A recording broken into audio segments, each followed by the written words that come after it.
Learn, goddammit.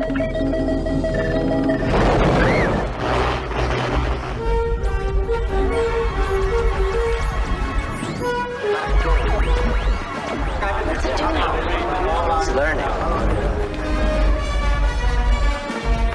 Stellaris Developer Diary 252 has dropped, and we have another beefy developer diary. In today's developer diary, we will be looking at the changes to the military aspects of the AI, the diplomatic changes to the AI. We'll also be looking at, this is for players, this is really good, changes and updates to sector and planetary automation, making micromanagement in the mid and late game much less painful. On top of all of that, we've got some really interesting balance changes they've snuck in here at the end, and of course, some information about the new subterranean origin. So stick around for all of that if you'd like to know more. So without any further ado, let's dive in and find out what's coming with Stellaris Overlord. To start, there is a little bit of a recap on the AI changes and their goals in the 3.3 patch.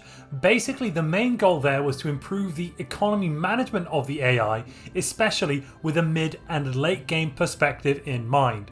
The reason for this was they wanted to establish the AI empires as relevant actors beyond the early game, and therefore give their interactions with the player more impact, because that was definitely something that was lacking. Once you got into the mid and late game as a player, a lot of the time you might accelerate beyond the reach of the AI, and suddenly you had no further challenge in Stellaris except possibly the endgame crisis which might come along. Now, from my personal experience, I think they've been wildly successful in this regard.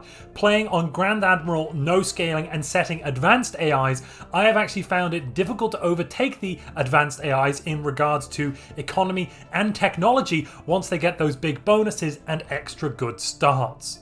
And the devs also feel very similar here. They are mentioning there has been a lot of great discussions on the forums and also on Reddit, where people have talked and reacted to the fact that AI empires are suddenly much stronger in the Galactic community, where they are passing resolutions against the player's will. So whilst there are areas of the AI's economy management that can still be improved, the developers do feel satisfied, and this is the custodian team, don't forget, that the changes made in 3.3 have gotten the AI to a point where they feel it is now going to be better to focus on other areas. So what are their goals in 3.4? Basically, they have two main goals. The first is the AI's military fleet management, and the second is their diplomacy interaction with the players.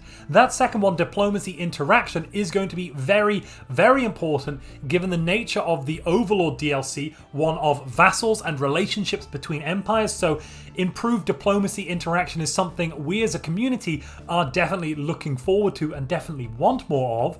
But we cannot forget that there are some big issues with the military fleet management as well, so improvements there would be great too.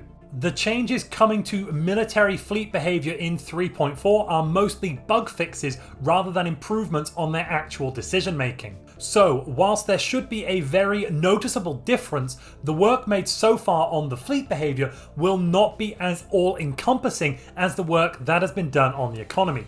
And they're going to start with the big elephant in the room here, and that is the AI splitting their fleets into tiny pieces.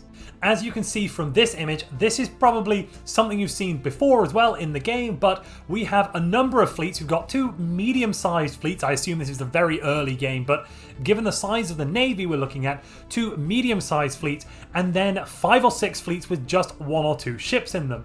Basically, there is an issue where the AI splits their fleets up too much. Fundamentally, this behavior of the AI splitting their fleets was actually by design, but not necessarily intentionally. So we'll get to why in just a moment. The AI would allocate just enough fleet power with a 25% margin to secure and achieve their main objective in order to carry out as many objectives as possible.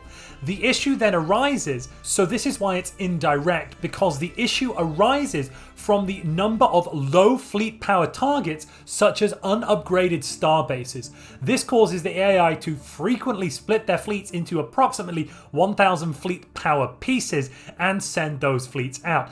And that's fundamentally what's going on here. In theory, this approach would be quite good. However, the main two issues here is that a player can easily just take one of their much larger fleets and go around and defeat all of the AI's smaller fleets in detail one by one, and that makes it seem like the AI is somewhat incompetent, as well as this playstyle from the AI can be very, very frustrating to play against. I don't know about you, but I hate it when I'm having to fight the AI, and instead of fighting 2 or 3 fleets, they send a massive number of tiny fleets that I then have to go and find and cut down one by one, and that is definitely annoying. So in 3.4, the AI will aim to have full fleets as their smallest unit to carry out military objectives.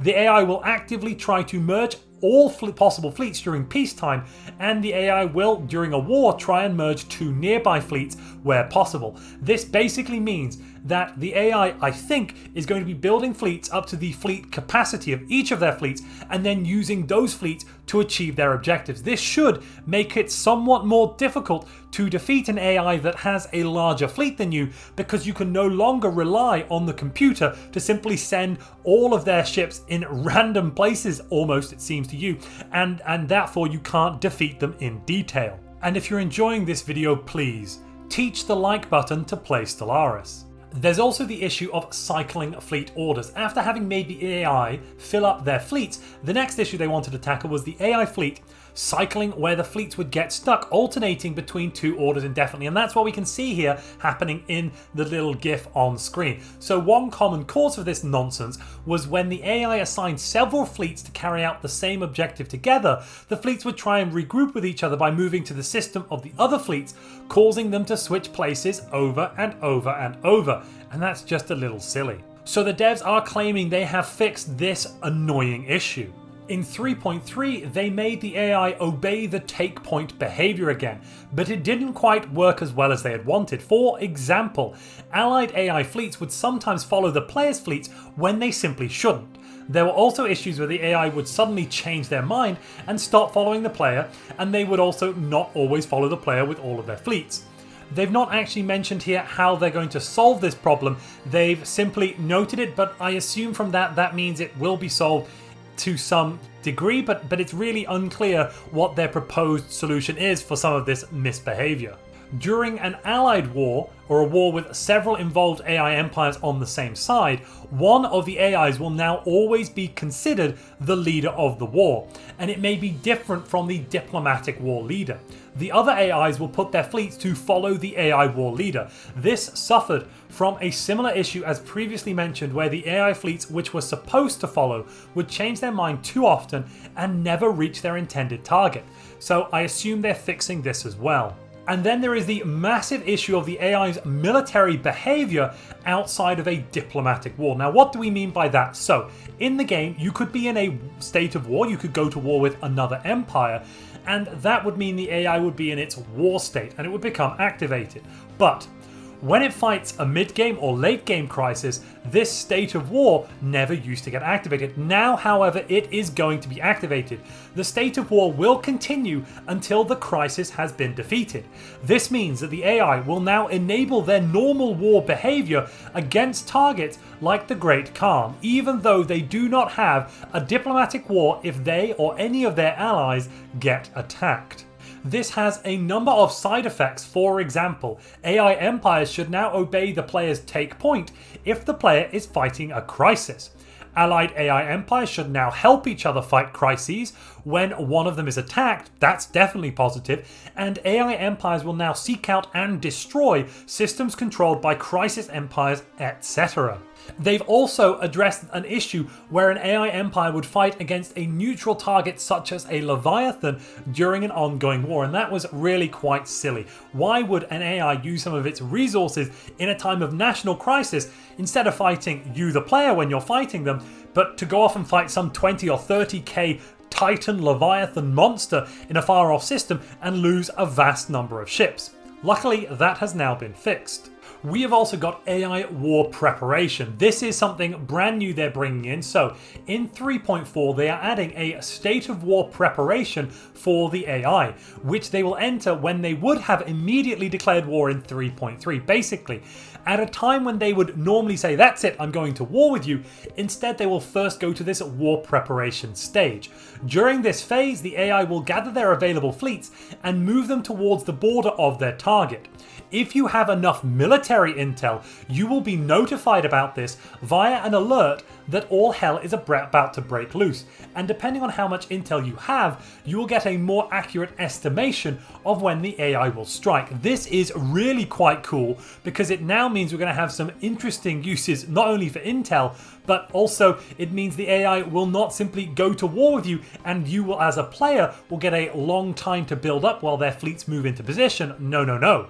Now the AI will declare war on you and they will be immediately on the offensive. That's actually pretty scary, but I definitely think it's a positive change overall. But what do you think about these new changes to the AI? Let me know down in the comments below. For the first few hours after this video goes live, I will make sure to read and respond to as many comments as I possibly can.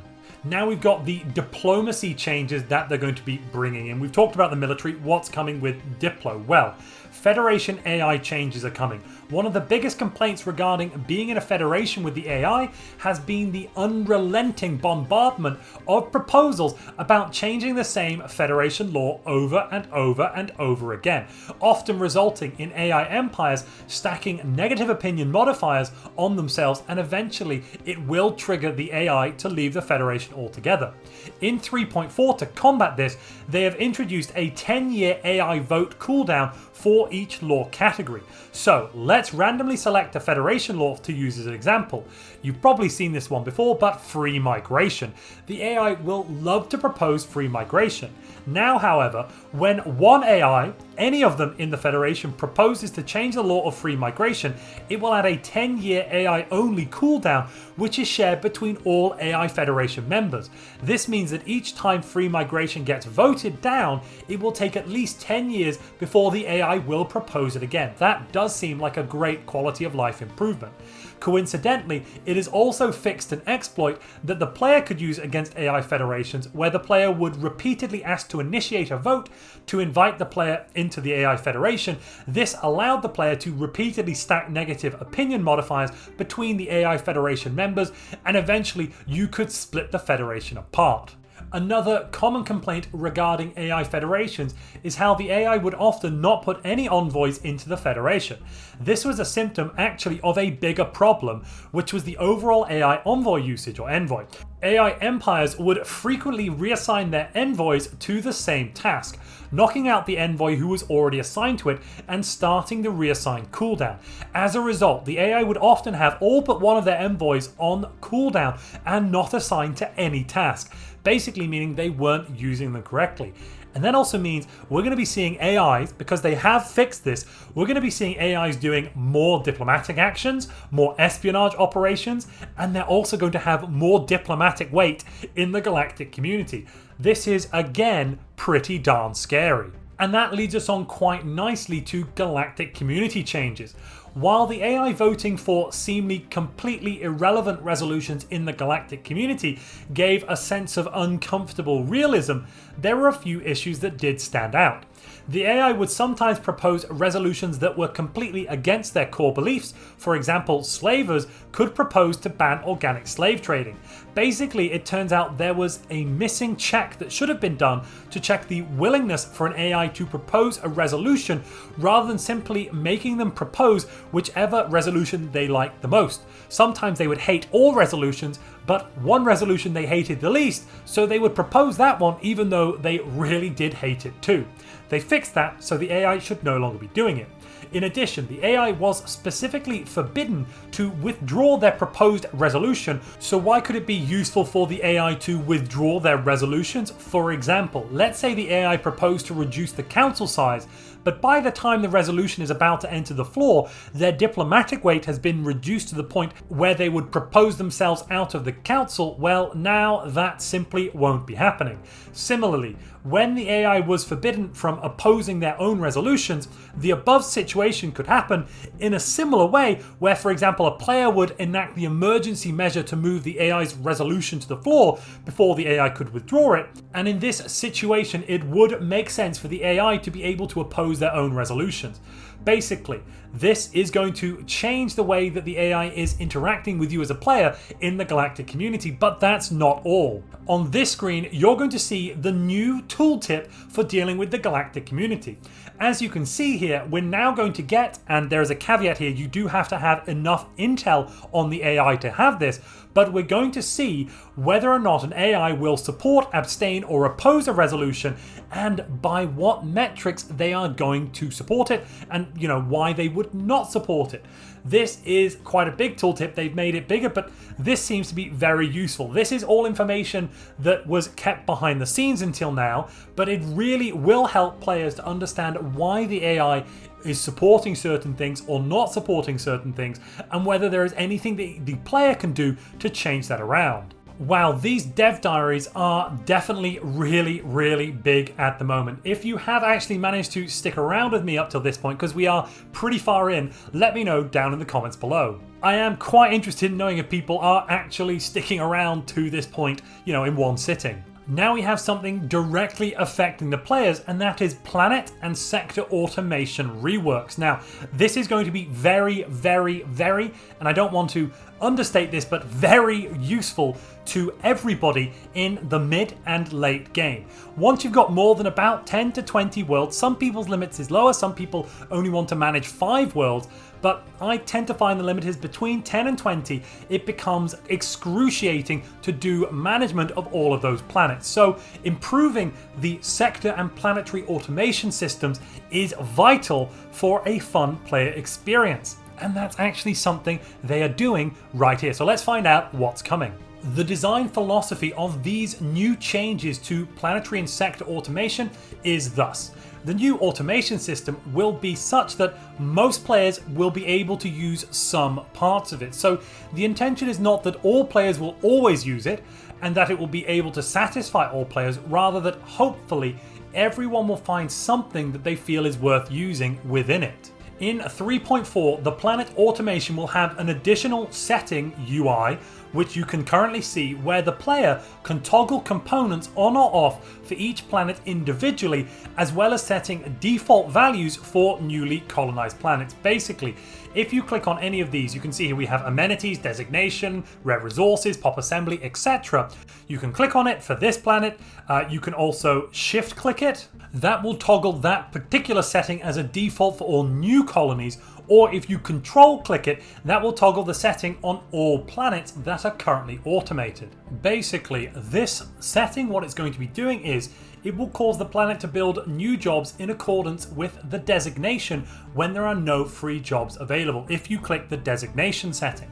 This setting is now much more restrictive in regards to what is considered to be in accordance with the designation. For example, enabling this for a mining designation world will mean it only, and it really does mean only, construct mining districts and the mineral purification plant, and literally nothing else. That means it won't build any amenities buildings. If you're having housing issues, it won't deal with that. It's simply going to build extra mining districts if you run out of mining jobs. Or jobs in general, I should say. There are other settings. What do these do? So amenities will mean you build new amenities buildings and also micromanage the priority of amenity producing jobs to minimize unnecessary amenity jobs by using the same system as the AI has been using since 3.3. That's really nice to get our hands on some AI level tech.